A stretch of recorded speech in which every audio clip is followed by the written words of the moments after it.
Hello everyone, আসসালামু আলাইকুম। আপনারা সবাই কেমন আছেন? আলহামদুলিল্লাহ, আল্লাহর রহমতে আমি ভালো আছি। তো আজকে কি রান্না করব সেটাই দেখাবো।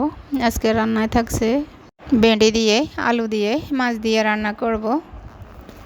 মাছ ভাজি করব, টাকি মাছ বোনা করব। তো চলে যাচ্ছি রান্নায়। প্রথমে মাছগুলো ভেজে নিলাম, এখন মাছ ভাজিটা বসিয়ে দিলাম। তো আমার মাছ ভাজিটা হয়ে গেছে, এখন নামিয়ে নিলাম। তো ভেন্ডিটাও বসিয়ে দিলাম, যা যা মশলাপাতি লাগে সব কিছু দিয়ে অল্প একটু পানি দিয়ে দেব। এখন ভেন্ডিগুলোও দিয়ে দেব, দিয়ে কিছুক্ষণ কষিয়ে নেব। মাছগুলোও দিয়ে দেব, টমেটো দিয়ে দিলাম, দিয়ে আরও কিছুক্ষণ কষিয়ে নেব। এখন পরিমাণ মতো পানি দিয়ে দেব, হওয়ার জন্য অপেক্ষা করব। তো আমার ভেন্ডি তরকারি হয়ে গেল, এখন নামিয়ে নিলাম। আসলে আমরা ভেন্ডিও বলি, ঢেঁড়সও বলি। তো অন্য দিক দিয়ে আমার টাকি মাছ বোনাটাও হয়ে গেছে।